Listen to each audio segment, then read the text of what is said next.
Shabbat Shalom familia, bienvenidos al Centro de Investigación Torático Bnei Zion Teshuvah Israel. Gracias por permitir entrar a sus hogares a través del internet, a través de la televisión y que nos escuchen a través de la radio.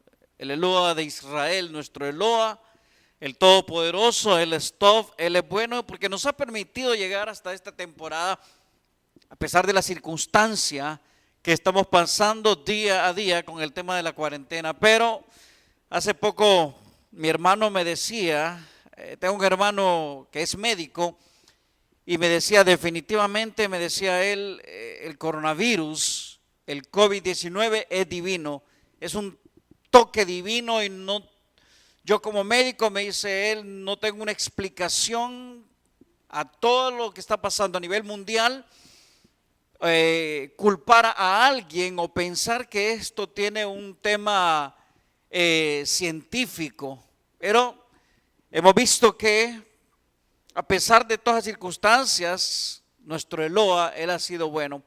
Estamos en el quinto mes,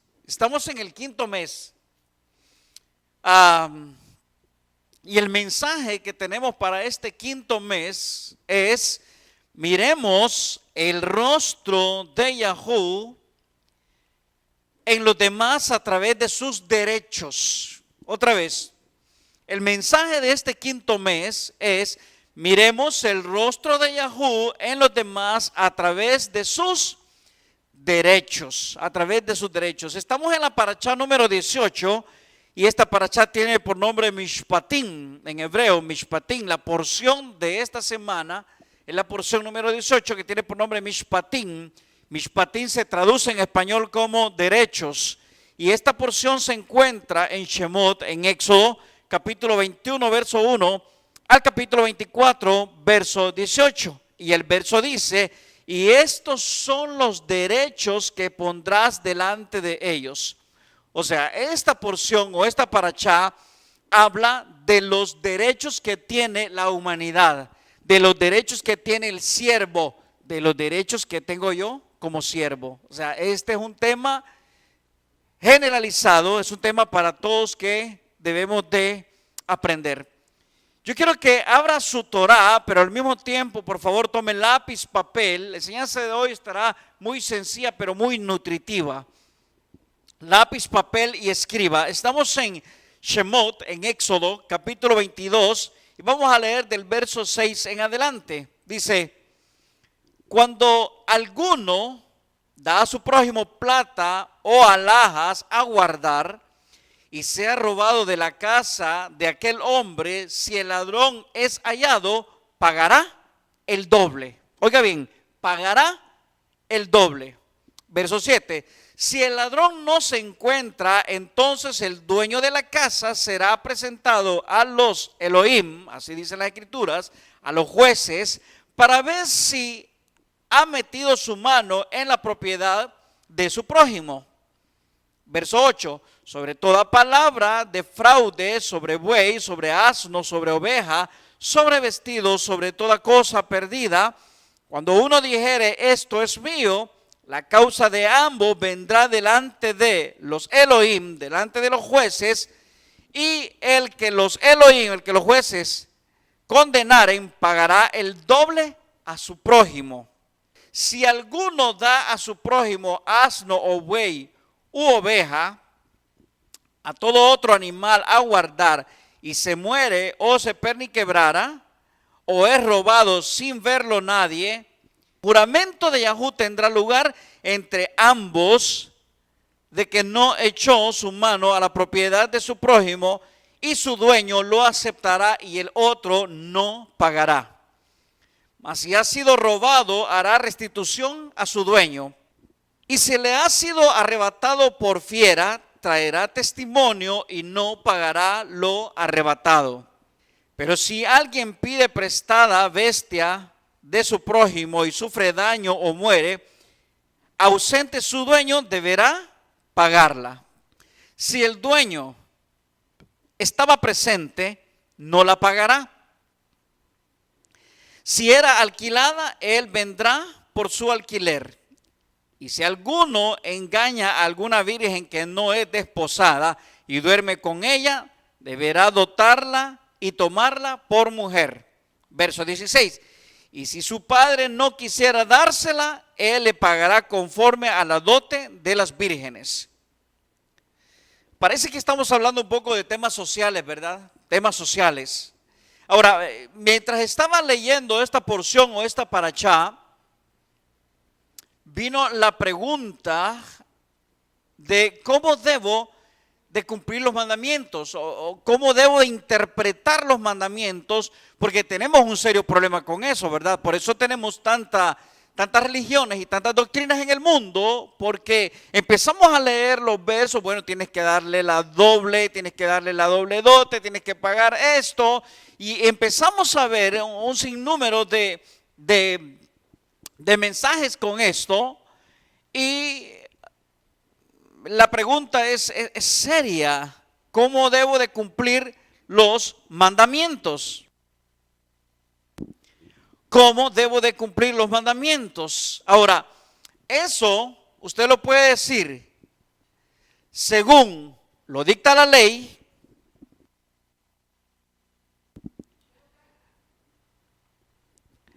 según mi interpretación, según lo que me enseñaron, según la conciencia. O sea, cuando yo leo un verso de las Escrituras, yo tengo que entender cuál sería entonces la interpretación que se está dando acerca de él, de este verso, y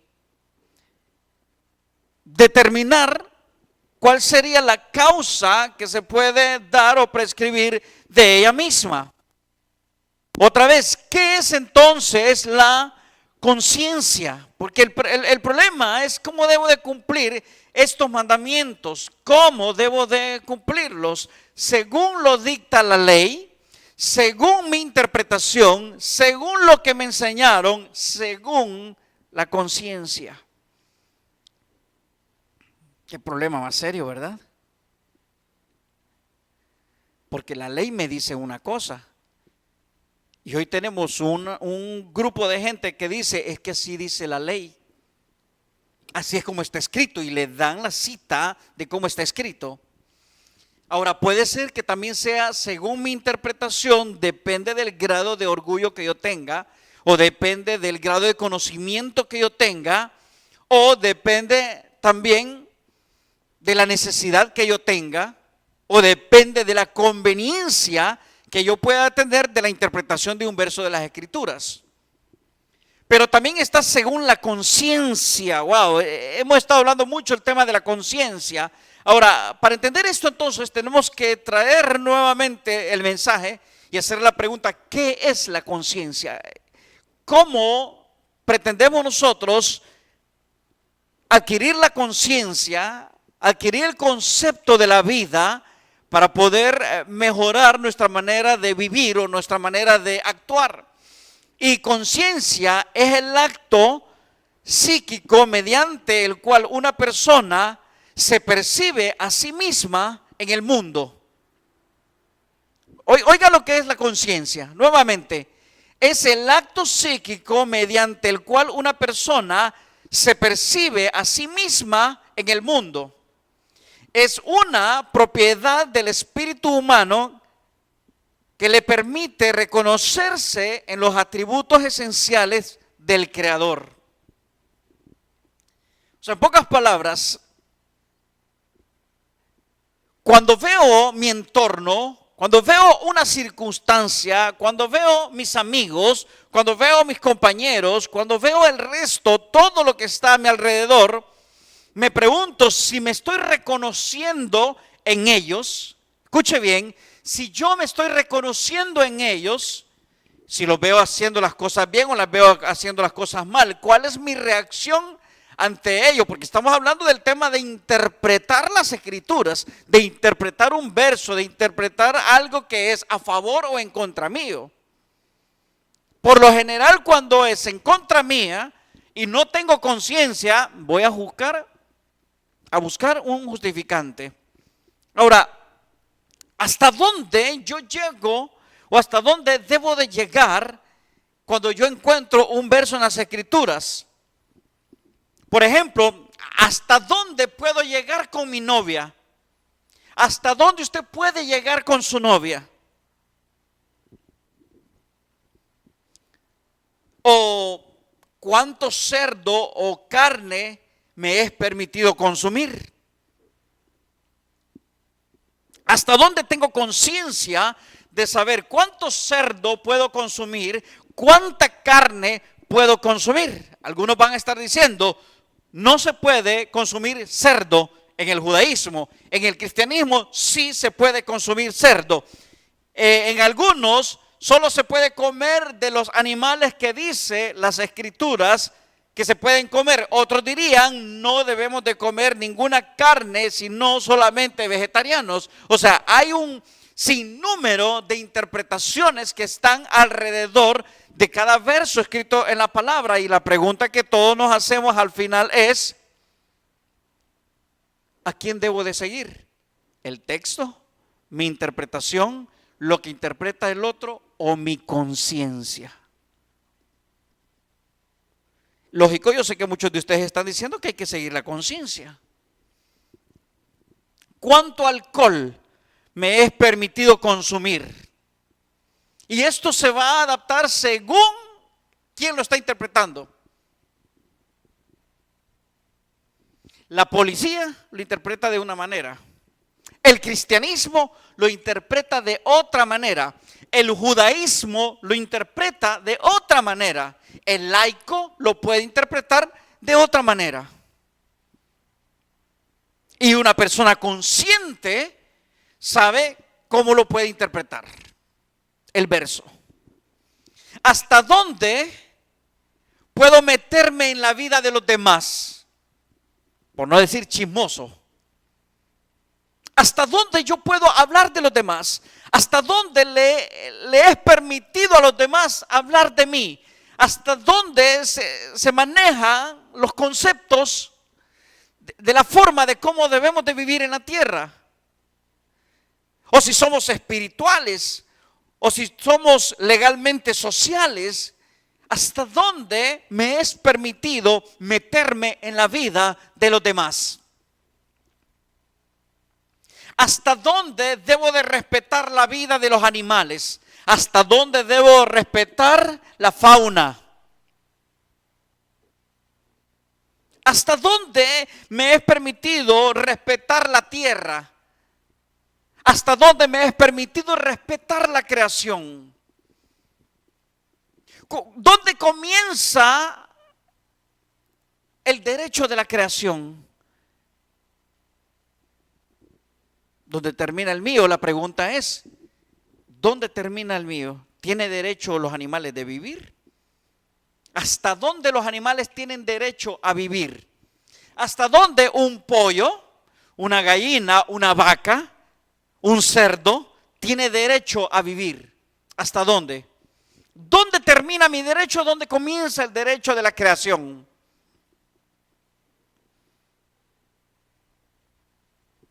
¿Hasta dónde yo debo de llegar como persona?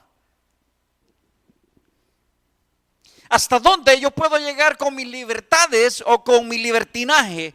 Porque puede suceder cualquiera de las dos. Puede ser que yo esté bañado de libertad, pero puede ser también que esté llenado de libertinaje. Ahora, la Torá, las escrituras, la Biblia, es un manual que fue diseñado para nosotros, para mostrarnos cuál es el camino que usted y yo debemos de seguir en esta vida. Gracias a la Torá, gracias a los rollos de las escrituras, usted puede determinar hasta dónde usted puede llegar. O usted puede interpretar lo que usted quiera. Las escrituras se prestan para interpretar lo que usted quiera. ¿Hasta dónde? Ahora, lo más importante de todo esto, definitivamente, la Biblia, las escrituras, la Torá, es un manual que me muestra a mí el pecado y los mandamientos. Si guardo el mandamiento, no peco. Si rompo el mandamiento, estoy en pecado. Y si hay algo que nos ha llenado a la humanidad, hablando religiosamente de este tema, es cuando hablamos acerca del pecado. Es lo que más se habla del pecado. ¿Qué es el pecado? La infracción de la ley. ¿Vivimos bajo la ley? Se supone. ¿Qué es el pecado? Infracción de la ley. Ahora, el problema no es la infracción de la ley. Por eso yo les decía a ustedes que necesitamos conocer entonces el concepto de lo que es conciencia para poder dar una correcta interpretación de las escrituras. O sea, las escrituras, lógicamente, usted las va a leer, las va a interpretar, va a razonar y usted va a determinar qué es lo que debe de hacer usted en cada mandamiento. O sea, el mandamiento no viene tal cual. Es como mi doctora me dice todo el tiempo que yo siempre ando pidiendo por todo mundo, que alguien me dice, es que me duele la cabeza, que tengo no sé qué en el estómago. Yo siempre ando llamando al doctor, doctor, ¿qué bueno para esto? Porque también quiero aprender. ¿Qué bueno para esto? Entonces me dice, es que yo no le puedo dar a usted una receta porque todos los cuerpos son diferentes. Y yo eso lo sé por sentido común. Le voy a contar una anécdota que me pasó en Miami, cuando yo vivía en Miami. Llamo a uno de los médicos en la sinagoga, no los médicos de la sinagoga en Miami, y le digo, el doctor se llama Fiusa, y le digo, Fiusa, tengo un serio problema, mira, me duele el cuerpo, tengo fiebre, y él me empezó a hacer un examen y me dice, yo te voy a traer el medicamento más tarde. Se fue y al rato me trajo un medicamento y me lo tomé 2 días y adiós todos los malestares, todos los problemas, todos los dolores. Y me llama un amigo, miembro de la comunidad también allá en Miami, y me dice, Jacob, tengo un problema. Tengo fiebre, tengo dolor, tengo esto, exactamente lo mismo. Y le digo yo a él, mira, Fiusa me dijo esto y esto y esto. Y esto fue lo que me dijo que fuera a comprar. Me lo trajo él, así que anda a comprar esto. Y él se fue a comprar a la misma tienda, fue a comprar lo mismo y se lo tomó. Y en la noche me estaba llamando él del hospital, que se estaba muriendo. Me dice, ¿qué fue lo que me diste? Y llamo yo al doctor, a Fiusa, y le digo, Fiusa, ¿qué fue lo que me diste? Que fue lo mismo que le receté yo a Roilán, mi amigo. Y me dice, tu cuerpo es totalmente diferente al de él. Tu estómago es frío, el estómago de él es caliente. Y lo que yo te receté es para un estómago frío, pero no para un estómago ardiente como el de él. Y lo que él estaba tomando era totalmente caliente a su cuerpo. Lo estaba matando. ¿Qué quiero decirle entonces? Que el pecado en nuestra vida se genera a través de algo. Por eso es que la receta de cada uno de nosotros es totalmente única, única. Usted y yo podemos decir gastritis, pero puede ser que lo que a mí me vaya a curar no vaya a ser lo mismo que lo vaya a curar a usted. ¿Cómo se genera entonces el pecado? Porque estamos hablando de eso. ¿Cómo es que se genera el pecado? Porque miren, uno de los grandes problemas que tenemos, y esto por favor escríbalo, porque yo creo que la enseñanza comienza a partir de este momento. ¿Cómo se genera el pecado realmente? Porque todas las religiones que yo he conocido atacan el pecado. No pequen, no mientan, no engañen, no sean infieles, no roben. Y empezamos a decir todo, pero el pecado realmente no es lo más importante. Todos los religiosos se enfocan en el pecado y el pecado no es lo más importante. Lo más importante es encontrar cómo se generó ese pecado, de dónde vino el pecado. O sea, cuando una persona peca es porque ya desarrolló algo que trae adentro. ¿El pecado es malo? No, el pecado no es malo. Solamente el pecado es una alarma que se activa diciéndole que hay algo malo en usted. El que miente no miente porque nació la mentira. El que engaña no engaña porque nació el engaño. No, tiene todo, absolutamente todo tiene una raíz. Y yo he estado hablando mucho de esto. Y es que le voy a decir, hay 2 razones por las que posiblemente aparece el pecado. Digo posiblemente porque cada quien va a tener su interpretación. Yo le voy a dar hoy la mía. Y es posible que el pecado tenga un origen y tenga una raíz. La gente puede decir el diablo, Satanás, Adán y Eva, sí está bien. Pero yo quiero ser contemporáneo. Yo quiero hablar de la actualidad. Yo quiero hablar que nosotros vamos como la aurora en aumento hasta que el día sea perfecto. O sea, algo tenemos que empezar a buscar. Yo hoy le quiero enseñar por dónde le entra el agua al coco. O sea, tenemos que saber por qué razón se genera el pecado. Y el pecado se puede generar por dos razones. La primera es por vacíos, y los vacíos, por supuesto, van a crear una carencia. Cuando yo no tengo algo, cuando hay algo que me hace falta, eso es una carencia. Al tener esa carencia, se desarrolla en usted una necesidad. Y usted cuando tiene esa necesidad, lógicamente tiene que buscar cómo saciar esa necesidad producida por esa carencia, producida por un vacío. Hay un vacío en usted, y este vacío generó la necesidad. Cuando hay esa necesidad y usted la quiere solventar o la quiere cubrir o la quiere llenar, entonces cuando la llena, apareció el pecado. Y todo el mundo quiere atacar el pecado y no se da cuenta que el pecado solo es el resultado de, solamente. Pecado es el resultado de.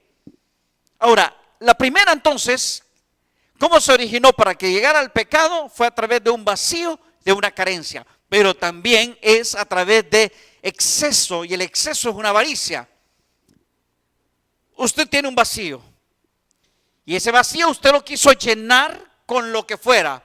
Droga, mujeres, hombres, lo que sea, lo que usted quiera, porque hay un vacío.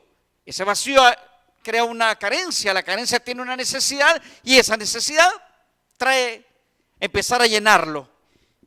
Y usted no se conforma cuando está lleno porque no está llenándolo con cosas positivas o buenas. Aquí estamos hablando de un tema negativo. Entonces ese exceso, esa avaricia nace y se crea un vicio, y ese vicio puede transformarse también en una comodidad. Ya esto me dio comodidad. Tengo un vacío dentro de mí. Bueno, está la droga, la marihuana, la cocaína, están las mujeres, está el dinero, está el chisme, meterme en la vida de los demás, hacer lo que me dé la regalada gana. Está ahí. Y como siempre, el vacío y la comodidad me va a llevar a lo que es el pecado. O sea, se lo va a generar, el pecado se lo puede generar un vacío con una carencia, o se lo puede generar un exceso y la avaricia. Cualquiera de los dos que usted tenga va a generar un pecado. Entonces, cuando usted comete el pecado, todos los seres humanos venimos y juzgamos el pecado. Pero ¿cuántos nos detenemos a razonar un poco, a pensar, a meterle cabeza a esto, para saber cómo se generó todo esto? ¿Cómo se genera el pecado? ¿Qué es lo que ocurre cuando una persona miente? Yo no sé en su casa si hay mentirosos, yo no sé si hay engañadores, no sé si hay adúlteros, no sé si hay chismosos en su casa. Y cuando digo de su casa, estoy hablando de usted. Yo no estoy hablando del que está al lado suyo. El que está al lado suyo en este momento, él o ella tiene sus propios demonios con los cuales tiene que luchar. Tiene sus propios pecados. Yo no sé qué es lo que hay en su casa, en la suya. ¿Cuál es el vacío que está dentro de usted, o cuáles son los excesos que nos llevaron a cometer pecado? Yo tengo los míos.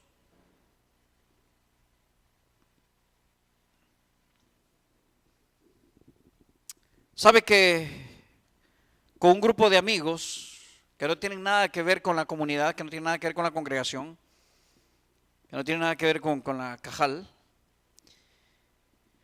amigos de años, o sea, como unos 30 y pico de años de no vernos. Y éramos grandes amigos, amigos de la niñez. Y se me dio por empezar a buscarlos a todos ellos. Y los empecé a buscar. Y cuando empezamos a platicar, todo el mundo emocionado.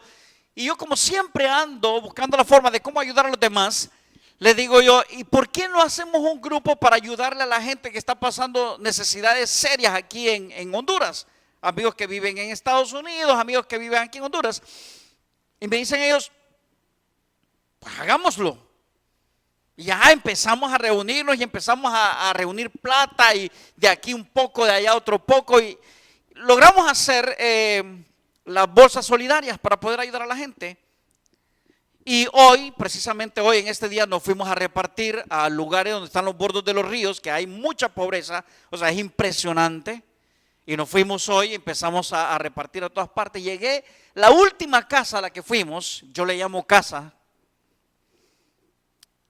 Salió una señora, no sé si era con su nieta o con su hija, pero no sé cómo fue que le nació a esta niña, pero esta niña se le quedó viendo a la mamá y le dice, mamá, por fin vamos a dejar de comernos las uñas. Una niña como de 7 años, y me dio tanto dolor, pero al mismo tiempo me dio tanta alegría. Dolor por ver la situación de lo que está pasando, alegría porque algo bueno estamos haciendo. Y empecé a manejar yo un mensaje que dice que nadie es tan pobre que no pueda dar, ni tan rico que no pueda recibir. Y ese es el mensaje que estamos diciendo. Nadie es tan pobre que no pueda dar, ni tan rico que no pueda recibir.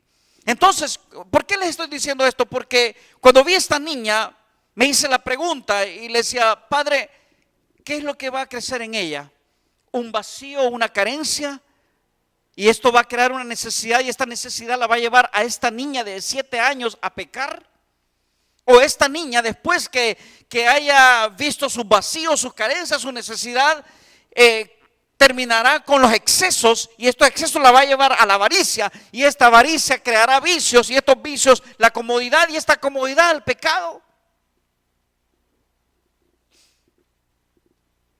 Y me dio mucha alegría y tristeza, y me vine con la ilusión de hablar con mis amigos y decirles, necesitamos seguir ayudando a esta gente. Necesitamos hacerlo de alguna manera, por lo menos en este momento, ante esta situación donde hay cuarentena. Visitamos casas donde no había gente porque la gente andaba pidiendo en la calle comida. Y hoy le di gracias al Padre por permitirme poder estar en este momento con ustedes. En Mishlé, en Proverbios, capítulo 30, verso del 7 al 9, dice, 2 cosas te he pedido. 2 cosas te he pedido. No me las niegues antes que muera. Vanidad y palabra mentirosa, aparta de mí. Que somos vanidosos y somos mentirosos. Alguien por ahí va a estar diciendo, yo no miento. No me des pobreza ni riqueza, manténme del pan necesario. No sea que me sacie y te niegue y diga, ¿quién es Yahweh? O que siendo pobre hurte y blasfeme el nombre de mi Elohim. Esta niña de la que les estaba hablando fue la última casa donde fuimos. Pero la primera casa a la que fuimos, había una señora embarazada, sin esposo, como con 3, 4 hijos, pero estaba fuera de su casa y tenía la Biblia abierta y estaba leyendo la Biblia. No sé si ella tenía en ese momento para comer, pienso que no, porque las personas que nos llevó donde ella, me dijo, no tienen para comer. O sea, nosotros le fuimos a dejar comida al que no tiene realmente para comer. Ancianos, a mujeres así, que tienen sus hijos, no pueden salir, están embarazadas, por lo menos esta mujer. Pero la vi leyendo la Biblia y lo estaba haciendo con un fervor. Ella no sabe que yo soy religioso, pero la vi que la estaba haciendo con un gran fervor. Y no sé si ella le estaba diciendo al Padre, Padre, bendíceme, pero la primera persona que llegamos nosotros con aquella bolsa fue donde ella. Y no tienen idea lo bien que se siente en el espíritu poder ayudar a los demás. Cuando usted ayuda a los demás, hay un dicho que dice por ahí que cuando ayudas al pobre, le estás prestando a Elohim. Cuando tú ayudas al pobre, cuando tú le das al pobre, cuando tú inviertes en el pobre, tú estás haciéndole un préstamo al banco de Yahoo. Y la verdad es que me llenó de satisfacción. Cuando eres maduro, te das cuenta que el gran problema que tenemos los seres humanos no es el pecado. Cuando llegas a la madurez, escúcheme por favor, cuando usted llega a la madurez se da cuenta que el problema que tenemos no es realmente el pecado, sino los excesos, los vacíos. Y esos excesos muchas veces vas cargando, llevas una carga dentro de ti hasta que llega el momento donde no sabes si la vas a tirar o te la vas a quedar. Y así nos hemos quedado muchos.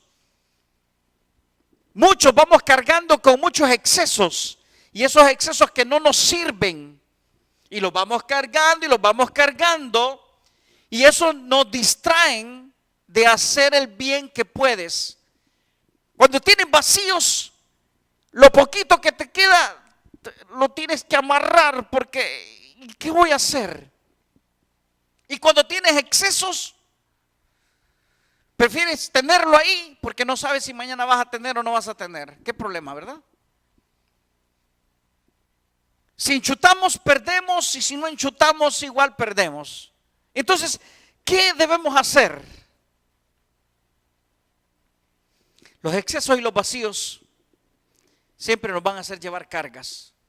Siempre vamos a llevar cargas y esas cargas nos van a distraer de hacer el bien que podemos hacer. La religión es un edificio que creció deformado. Por favor, escuche esto. La religión, la creencia, las doctrinas, cuando no hay conciencia, cuando no me miro reflejado en las demás personas, cuando no veo al rostro de Yahú, de Dios, en las otras personas, cuando eso no está ocurriendo, entonces mi edificio, mi casa está creciendo deformada y tarde o temprano esa casa va a colapsar. Tarde o temprano va a colapsar. Entonces la pregunta es, ¿cómo vivimos entonces o cómo aprendemos a vivir sin excesos o sin vacíos? Uy, qué problema más serio, ¿verdad? ¿Cómo aprender a vivir sin excesos y sin vacíos? En Hebreos capítulo 12, verso 1, dice, por tanto, nosotros también teniendo en derredor nuestro tan grande nube de testigos, despojémonos, escuche bien, de todo peso. Despojémonos de todo peso. Y sabe que la palabra que usa en griego es la palabra onkos. Y onkos significa carga, estorbo, excesos. O sea, despojémonos de toda carga, de todo estorbo. O sea, es una carga, pero es una carga que nos estorba. Y siempre una carga que nos estorba es aquella que se crea a través de los vacíos, y esos vacíos crean excesos. Y esos excesos son los que usted y yo no podemos llevar encima.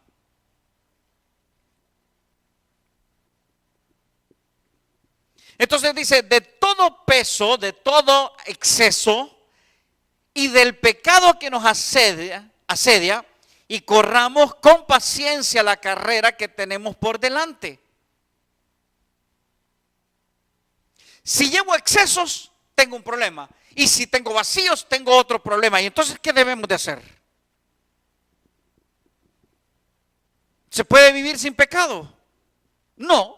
Entonces, lo lamento por el escritor de Hebreos, capítulo 12, verso 1, porque dice que nos quitemos el pecado. No me lo puedo quitar porque hago a Yahú mentiroso. Ahora, definitivamente sí, es cierto, yo no me puedo quitar el pecado lo voy a andar siempre delante de mí. No lo puedo, o lo puedo andar encima de mí. Ahora, los excesos, yo puedo trabajar con los excesos, empezar poco a poco e irlos quitando. El que se tomaba 10 cervezas, tómese 9. No le digo que se los quite de un solo, no. Tómese 8, tómese 7 y ahí va. El que fumaba marihuana y se fumaba 4 puros diarios, bueno, fúmese 3. No le digo que se los quite de un solo, no, eso es falso. Fúmese 3, fúmese 2 y ahí va. ¿Por qué? Porque nos tenemos que ir despojando poco a poco de los excesos que tenemos. ¿Se puede vivir sin pecado? No, no se puede vivir sin pecado. Pero podemos trabajar con los vacíos que tenemos, llenarlos de cosas positivas y buenas, y los excesos que tenemos, irlos minorando poco a poco, hasta llegar al balance. En Yohanan Aleph, en primera de Juan, capítulo 1, verso 10, dice: si decimos que no hemos pecado, le hacemos a él mentiroso, y su palabra no está en nosotros. Yo no puedo dejar de pecar. Ahora, yo puedo ver qué es lo que me está provocando el pecado, porque el pecado no es malo, el pecado es una alarma que se está activando, hecho a través de un vacío o de un exceso. Entonces yo no tengo que trabajar con el pecado, yo tengo que trabajar con los vacíos y trabajar con los excesos. ¿Se puede vivir sin pecado? No, no se puede vivir sin pecado. ¿Por qué? Porque es parte de la naturaleza que está en mi carne. Mi espíritu no contenderá con el del hombre para siempre, porque ciertamente él es carne. No podemos estar atacando el pecado, tenemos que atacar la raíz donde se origina el pecado. O sea, debemos ocuparnos no del pecado, sino de lo que lo produce. ¿Qué necesitamos entonces en este tiempo? Yo pienso que necesitamos pegarnos de maestros con madurez, maestros sabios, no gente con conocimiento de Biblia, porque abundan católicos, evangélicos, mesiánicos, judíos, cristianos, pentecostales, testigos de Jehová, adventistas, etcétera, etcétera, etcétera. Abundamos, estamos llenos de ello. Necesitamos personas sabias, maduras. Pero hay mucha gente con conocimiento de Biblia, pero sin espiritualidad.